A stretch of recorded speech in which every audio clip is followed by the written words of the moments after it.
New Zealand এবং West ইন্ডিজের মধ্যকার টেস্ট ম্যাচটা শেষ হয়েছে। নিউজিল্যান্ড ম্যাচটা জিতে নিয়েছে এবং আমার কাছে মনে হয় ডিজার্ভেডলি জিতে নিয়েছে।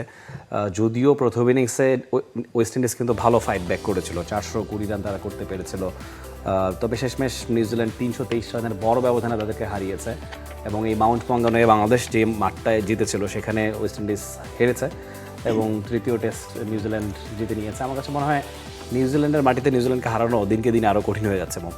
অনেক বেশি। এবং আপনি দেখেন নিউজিল্যান্ড ওয়েস্ট ইন্ডিজের সঙ্গে শেষ টানা 5টা সিরিজই জিতলো এবং লাস্ট মনে হয় 2012-তে হেরেছিল, এরপরে আর নিউজিল্যান্ড হারেনি তাদের সঙ্গে, জিতেই চলেছে। এবং মানে এই যে এই ম্যাচটা মানে ওয়েস্ট ইন্ডিজের সামনে দারুণ একটা সুযোগ ছিল কিন্তু ড্র করার।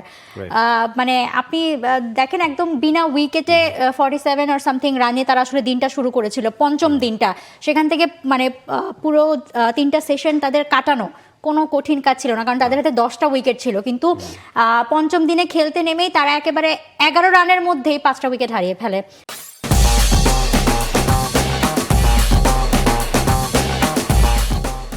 যেটাই আসলে তাদেরকে ব্যাকফুটে ঠেলে দেয়। এবং এখানে তো জ্যাকব ড্রফির কথা বলতেই হয়, সিরিজ সেরা হয়েছেন তিনি।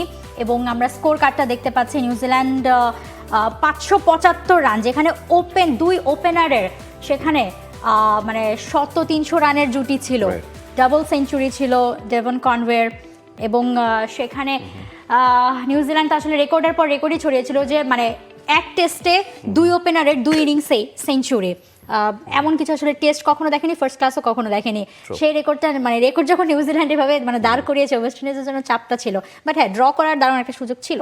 কিছু প্লেয়ার আছে টেস্টের ক্লাসিক টেস্ট ব্যাটার যাদেরকে বলে, ডিন এলগারের কথা বলতে হচ্ছে, বা মুরালি বিজয় ছিলেন, পাকিস্তানে ছিলেন, নামটা ভুলে গেছে আমি মুহূর্তে মনে করতে পারছি না। তবে এরকম বেশ কিছু প্লেয়ার আছে যারা টেস্টে ভালো খেলবে, স্ট্যাট দেখে আপনি খুব একটা মানে আহাহু করবেন তা না, হয়তো 35-40-এর মতো গড় থাকবে, কিন্তু একদম ক্লাসিক টেস্ট দেখার তৃপ্তিটা আপনি পাবেন। ডেভন কনওয়ে ঠিক সেরকম একটা ইনিংস খেলেছেন এবং আমার কাছে মনে হয় একটা 300 তিনি ডিজার্ভ করতেন। তার যে ক্যালিবার আছে, তার যে ক্যারিশমা আছে, টেস্ট একটা ট্রিপল সেঞ্চুরি তার নামের পাশে থাকা উচিত, যদিও সেটা দ্য গ্রেট সচিন টেন্ডুলকারের নামের পাশেও নেই।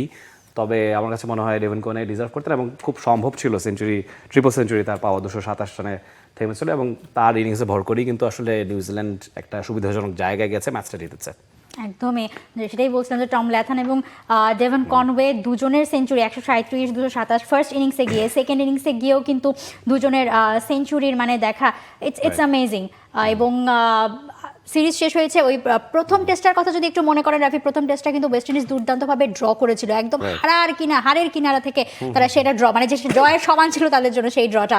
এরপর তো সেকেন্ড ম্যাচ হারলো, থার্ড ম্যাচটাও ড্রয়ের সুযোগ ছিল। বাট এই জিনিসটা আসলে মানে দৃষ্টিকটু। ওয়েস্ট ইন্ডিজ যে ধরনের দল, আমার কাছে মনে হয় টেস্টে তাদের আরেকটু কম্পিটিটিভ ক্রিকেট খেলা উচিত এবং সেটা শুধু বাংলাদেশের সাথে তারা খেলতে পারে। তারা বলছিল যে মানে আগের দুটো পিচের থেকে মানে এই কন্ডিশনটা, মাউন্ট মঙ্গানুয়ের কন্ডিশনটা অনেক ভুগিয়েছে তাদের, এটাতে তাদের বলছিল যে মানিয়ে নেওয়াটা খুব কষ্ট হয়েছে ম্যাচ, সেটাই আসলে বলেছে।